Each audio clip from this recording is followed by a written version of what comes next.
7 নম্বর আকাশটি কত বড় হবে? এই বিরাট বিশাল 6টি আকাশকে পেটের ভিতরে নিয়ে ঘুরতেছে। এরও অসংখ্য অগণিত লক্ষ কোটি কিলোমিটার উপর দিয়ে বেষ্টনে দিয়ে আছে সিদরাতুল মুনতাহা। এটি হলো নিম্ন জগৎ এবং ঊর্ধ্ব জগতের মধ্যবর্তী বর্ডার। সিদরাতুল মুনতাহা থেকে নিচের দিককে বলা হয় নিম্ন জগৎ, উপরের দিককে বলা হয় ঊর্ধ্ব জগৎ। সিদরাতুল মুনতাহাটি কত বড়? এরও অসংখ্য গণিত লক্ষ কোটি কিলোমিটার উপর দিয়ে বেষ্টনে দিয়ে আছে আমার আপনার বাপের বাড়ি, আদি বাসস্থান জান্নাত। আল্লাহ পাক বলেন ওয়ালাকাদ রাআহু নাযলাতান উখরা ইনদা সিদরাতিল মুনতাহা ইনদাহা জান্নাতুল মাওয়া। সিদরাতুল মুনতাহা জান্নাতুল মাওয়ার কাছে, জান্নাতুল মাওয়ার উপরে। তাহলে জান্নাতটি কত বড়? এখান থেকে একটি প্রশ্নের নিরসন হয়। প্রশ্ন, ওলামায়ে কেরামের মুখে একটি হাদিস আমরা শুনে থাকি, সবচেয়ে নিম্নমানের বেহেশতে কি? এই দুনিয়ার সমান কমাস কম 10 দুনিয়া পরিমাণ জায়গা দেওয়া হবে। প্রশ্ন জাগে এত জায়গা পাবে কোথায়? জান্নাত যত বড় আন্দাজ করলেন 10 দুনিয়া কেন 10 লক্ষ দুনিয়া পরিমাণ জায়গা দিলেও কি দান করবে? হাকিমুল ইসলাম আল্লামা কারি তাজব সাহেব রহমাতুল্লাহ আলাইহি লেখেন, একদিন হযরত জিবরাইল আমিন আলাইহিস সালাম দরবারে নবুয়তে আসলেন। ওহী পৌঁছেছেন। উনি আসেন তো মানুষের আকার আকৃতি নিয়ে। হযরত রাসূল আকরাম সাল্লাল্লাহু আলাইহি ওয়াসাল্লাম বললেন, আপনাকে আপনার আসল আকারে একটু দেখতে মন চায়, আপনি আসলে কত বড়? আসেন তো মাইক্রো হয়ে ছোট হয়ে। উনি বললেন, তাহলে আপনি পূর্ব আকাশের দিকে তাকিয়ে থাকুন, আমি আসল আকারে দেখা দেওয়ার চেষ্টা করছি। এই বলে তিনি দরবারে নবুয়ত থেকে বিদায় নিলেন। রাসূলুল্লাহ সাল্লাল্লাহু আলাইহি ওয়াসাল্লাম পূর্ব আকাশের দিকে তাকিয়ে বসে রইলেন। দেখতেছেন আকাশ থেকে কালো রঙের একটি পর্দা নিচের দিকে নামতেছে। নামতে নামতে জমিনে এসে ঠেকলো, উপরের দিক খালি হলো না। এভাবে আকাশ থেকে জমিন, উত্তর মেরু থেকে দক্ষিণ মেরু পুরা খালি জায়গাটি বরফ হয়ে গেছে পর্দা দ্বারা। কিছুক্ষণ পর আবার এই পর্দাটি সরে যায়। এর একটু পর দেখতেছেন হযরত জিবরাইল আমিন আলাইহিস সালাম আগের মানুষের আকার আকৃতি নিয়ে রাসূলুল্লাহ সাল্লাল্লাহু আলাইহি ওয়াসাল্লামের সামনে উপস্থিত হলেন। বললেন, পূর্ব আকাশের দিকে তাকিয়ে থাকলে আপনাকে আসল আকারে দেখা যাবে। বললেন, তাকিয়ে রইলাম, ওই দেখা তো দিলেন না। বললেন, কেন? কিছুই দেখেননি? একটি পর্দা দেখেছি মাত্র। কেমন দেখেছেন? তো দেখেছি আকাশ থেকে নিচে নামলো, জমিনে এসে ঠেকলো, উপরের দিক খালি হলো না। এভাবে আকাশ থেকে জমিন, দক্ষিণ মেরু থেকে উত্তর মেরু পুরা খালি জায়গাটি বরফ হয়ে গেছে পর্দা দ্বারা। এই তো দেখলাম। হযরত জিবরাইল আমিন আলাইহিস সালাম বলেন, ও আল্লাহর রাসূল, এটি কোনো পর্দা ছিল না, ছিল আমার একখানা পাখা। এই একটি পাখাকে আসল আকার দিয়ে আকাশের নিচে নামাইলাম। এতে আকাশ থেকে জমিন, দক্ষিণ মেরু থেকে উত্তর মেরু পুরা খালি জায়গাটি বরফ হয়ে গেছে। আল্লাহ রাব্বুল আলামিন এমন বিরাট বিশাল পাখা আমাকে দান করেছেন মোট 600 টাকা। বাকি 599টি পাখা কোথায় রাখবো সেই জায়গা তো এখানে নেই। ঘটনাটি মুসনাদে আহমদ বিন হাম্বল উল্লেখ আছে, যে হাদিসের বিশাল কিতাব বা অন্য খণ্ডে ছেপে সেই কিতাবটি। তাফসীরে ইবনে কাসিরে উল্লেখ আছে। হযরত জিবরাইল আমিন এই বড় পাখা মেরে উড়াউড়ি করার চলাফেরা করেন। তো তিনি একদিন আল্লাহ রাব্বুল আলামিনের দরবারে দরখাস্ত পেশ করলেন, আল্লাহ, নেককার মুমিন বান্দাদের জন্য বেহেশত সাজিয়ে রেখেছেন, একটু দেখে আসতে মন চায়। আল্লাহ পাক অনুমতি দিলেন, ঢুকলেন। পাখা মেরে উঠতেছেন আর দেখতেছেন। গতি কেমন হবে ওড়ার? বুখারী শরীফের ব্যাখ্যা গ্রন্থ ফজলুল বারীতে উল্লেখ আছে। একদিন তাকে জিজ্ঞেস করা হয়, জনাব আপনার গতি কেমন? জবাব দিলেন, আমার গতি কি বুঝবে? একটি ঘটনা বলছে, আন্দাজ করতে পারবে। কি ঘটনা? ঘটনা হলো যেদিন আল্লাহ পয়গম্বর ইউসুফ আলাইহিস সালামকে তার ভাইয়েরা কূপে ফেলে দেয়, আমি তখন ছিলাম সিদরাতুল মুনতাহায়, কত উপরে। ফেলে দেওয়ার পর আল্লাহ পাকের পক্ষ থেকে আদেশ আসলো, ও জিবরাইল, আমার পয়গম্বর ইউসুফকে তার ভাইয়েরা কূপে ফেলে দিয়েছে, তিনি পানিতে পৌঁছার আগে আগে তুমি নিয়ে তাকে তুলে ধরো। ফেলে দেওয়ার পর আদেশ পেলাম আমি সিদরাতুল মুনতাহা। আদেশ পেয়ে সেখান থেকে জমিনের কেনানের কূপে এসে তাকে তুলে ধরেছি, তখনও তার পা মোবারক পানি পর্যন্ত পৌঁছতে পারে। গতিটি কেমন? আমরা আন্তর্জাতিক প্লেনে উড়ি, দুইখানা পাখা দিয়ে প্লেন উড়ে। পাখা কত বড়? হয়তো 100 হাত বা 30 হাত হবে। এই দুইখানা পাখা দিয়ে উড়ে উড়ার গতি 1000 কিলোমিটার, 1500 কিলোমিটার।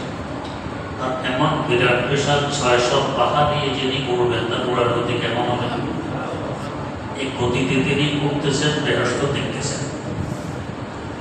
দেখতে দেখতে কয়েক লক্ষ বছর উড়ার পরে জিজ্ঞেস করতেছেন, আল্লাহ বেহেশতের ওই কিনারা আর কত দূরে? আন্দাজ করুন বেহেশত কত বড়।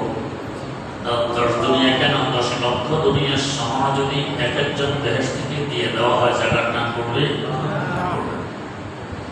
বেহেশতের অসংখ্য অগণিত লক্ষ কোটি কিলোমিটার উপর দিয়ে বেষ্টনে দিয়ে আছে কুরসি।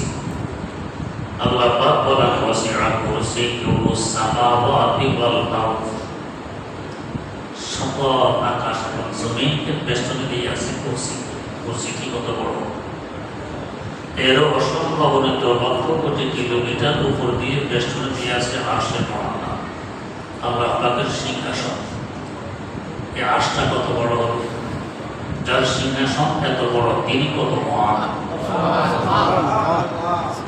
সব কিছুর চতুর্দিকে আরশে মহান বেষ্টন।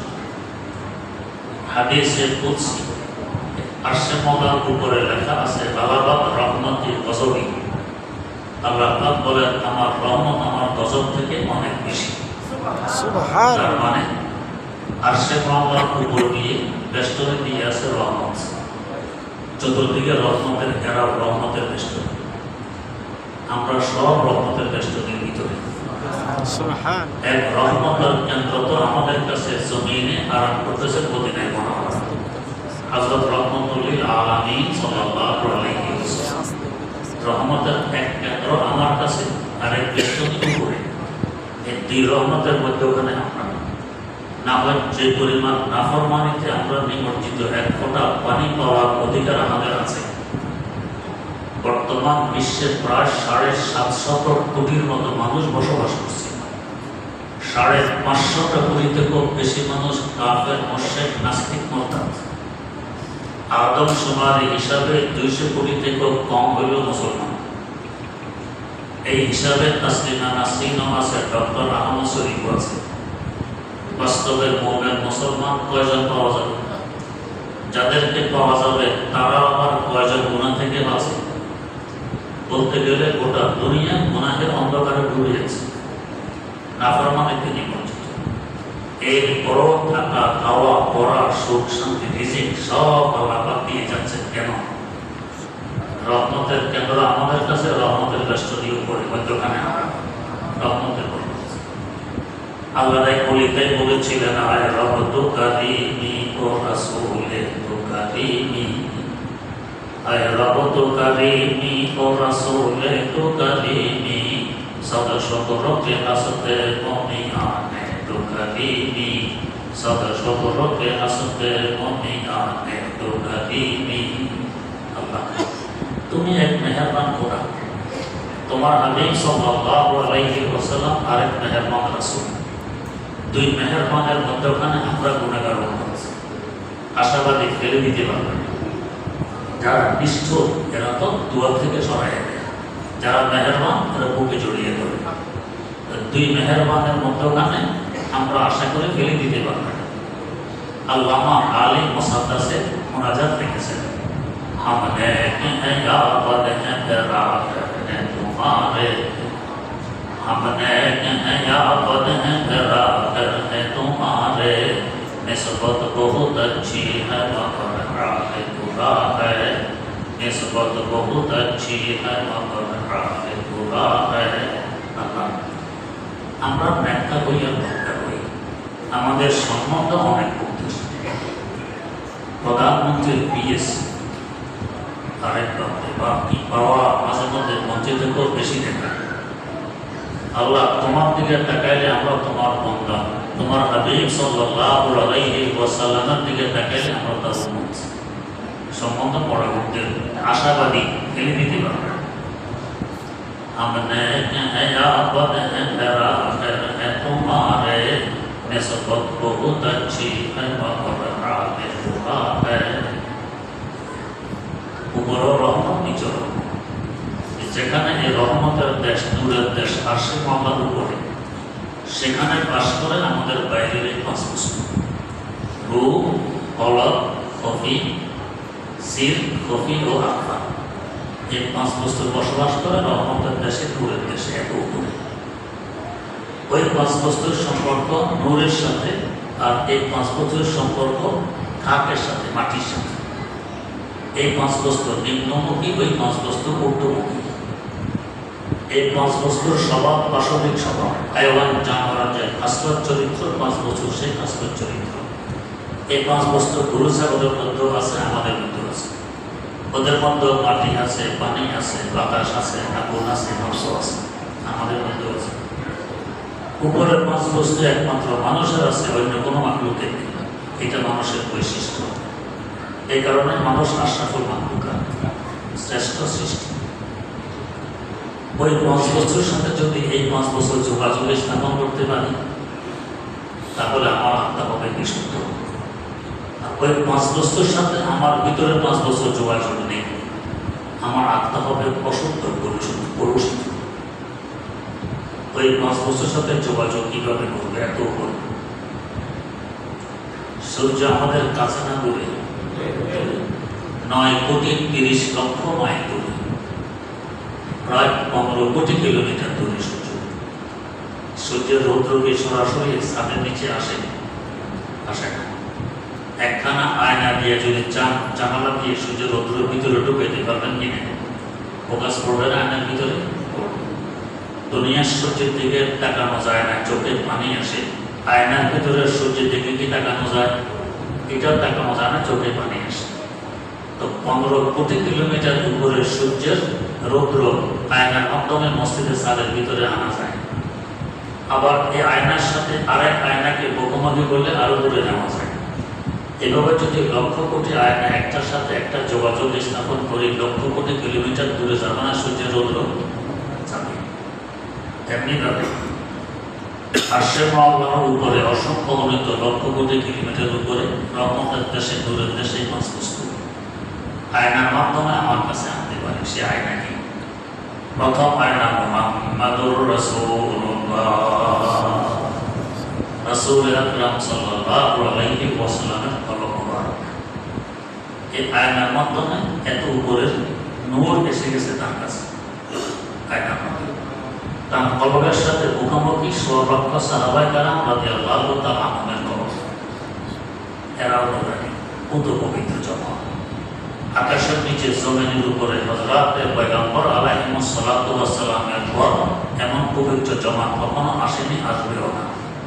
যেমন পবিত্র বর্তমান মদিনা শরীফের মসজিদটি যত বড়, একসাথে 7 লক্ষ মুসল্লি নামাজ পড়তে পারে। আমার একবার মনে আসলে একটু মাপ দিয়ে দেখি এটা কত হাত নেই, কত হাত। মাপ দিতে গেলে মানুষ তো হাসবে, কোন খবর এখানে আসছে মসজিদ মাপে। তো যাতে কেউ বুঝতে না পারে, আর আমারও উদ্দেশ্য আছে নয়, নির্দিষ্ট এক মাপে দক্ষিণ পশ্চিম কোণা থেকে হাঁটা আরম্ভ করলাম উত্তর পশ্চিম কোণা পর্যন্ত।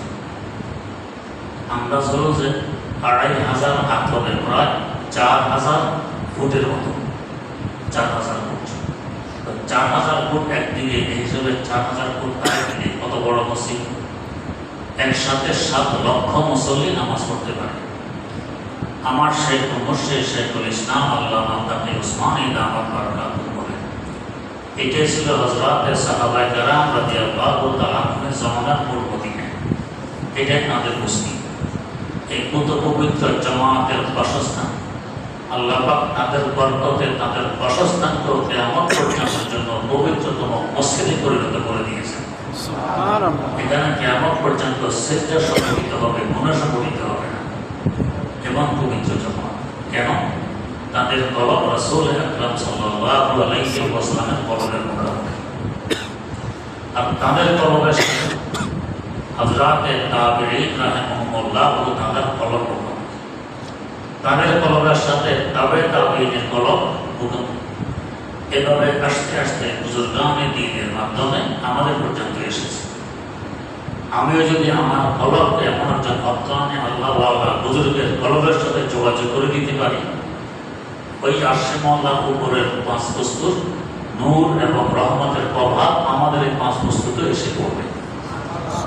তাই বুজুর্গানে দ্বীন বলেন, রব্বে কাফি সিনা রাবা সিনা হে, রব্বে চম্পা আয় না হে বা আয় না হে, রব্বে চম্পা আয় না হে বা আয় না হে। আয়নার মাধ্যমে 15 কোটি কিলোমিটার উপরে সূর্যের আলো আর রৌদ্র ছাদের নিচে ঢুকানো যায়। এভাবে কলব নামক আয়নার মাধ্যমে আরশে মওলার উপরে 5 বস্তুর রহমত আর নূরের প্রভাব এই 5 বস্তুর মধ্যে আনা যায়। যদি থেকে আনতে পারি আমার কলব হবে বিশুদ্ধ, তখন নূরের তৈরি ফেরেশতারাও আফসোস করবে, এর মতো মানুষ কেন হতে পারলাম না, মর্যাদা ফেরেশতার থেকেও বেড়ে যায়।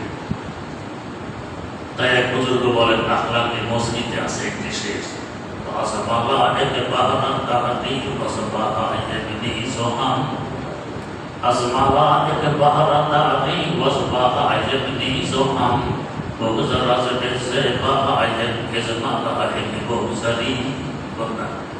তোমার কলব তো দ্বিমুখী, নূরের তৈরি ফেরেশতাদের সাথে এক সম্পর্ক, আর হায়াওয়ান জানোয়ারের সাথে আরেক সম্পর্ক।